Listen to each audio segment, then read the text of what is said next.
After that, syempre ang foundation para makover ang sumpa ng kahapon sa face natin mga sis. Remember, kailangan match dapat yung foundation color. Ano na naman yan? Akin na nga yan. Puro ka talaga kabaklaan eh. Pa, ayoko. Pangarap ko to. Pangarap? Pinanganakan naming lalaki? Tapos ganyan pangarap mo? Mga babae lang dapat gumagawa niyan. Ako na nga magbubura niyan. Wala ka talagang kwenta eh.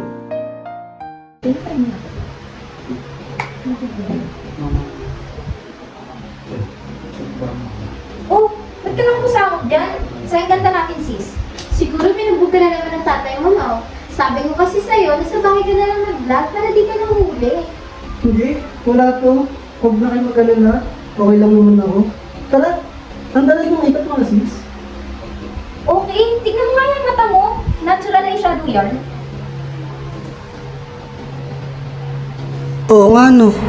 Ba't kaya hindi ako tanggap ng papa ko? Sino ba talaga ang may mali? Ako o ang lipunan? Baby, nabalitaan mo na ba yung bagong release na product ni Andrea? Yung ano? Yung perfume. Tatlo yun eh. Girls, tingin nyo, dapat na ba ako tumigil sa pagbaba? Hello, 10k followers ka na kaya? Titigil ka pa ba? Mahirap eh. Hindi nyo rin ako maintindihan kahit ipaliwanag ko pa.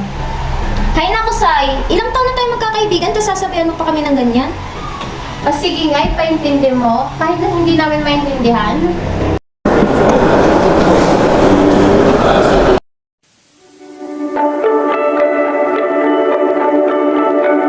Paikot-ikot lang mula nung mailang gawa ng iyong tingin at ngiti.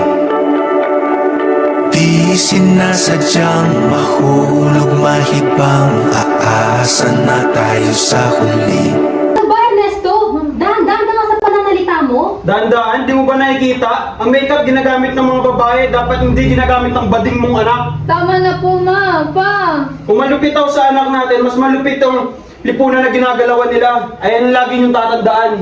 Eh kung yun ang gusto ng anak natin, ba't natin pipigilan? Natatakot lang ako na kung ano yung masabi ng lipunan natin sa anak natin. Nakikita mo ba yung ginagawa ng lipunan sa mga ibang bading? Tama na po!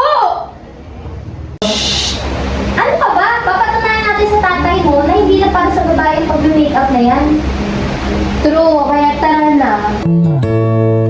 You sheltered me from harm, kept me warm, kept me warm. You gave my life to me, set me free, set me free. Ma, pa! Tingnan niyo photo, bilis! Ito po. Kaya no, ang dami rin pong gusto magpadala ng mga makeup ni Kuya galing sa mga sikat na makeup brands. Tsaka kinukuha si Kuya ng makeup endorser. Wow! Galing! Grabe, ang dami rin pong followers ni Kuya. Grabe, Kuya.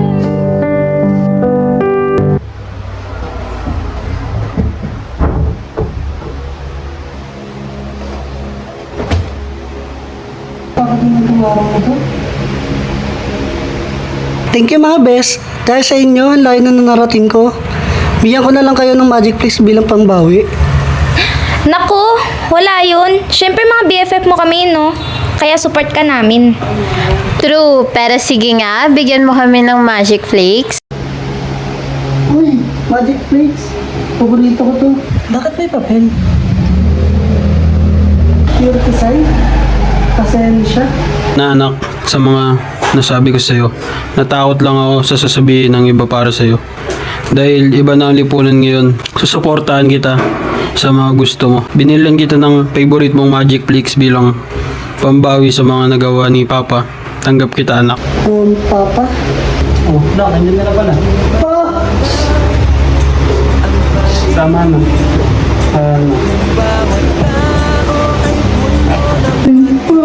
Wala yun na. Tanggap na mga ito at proud ako sa'yo.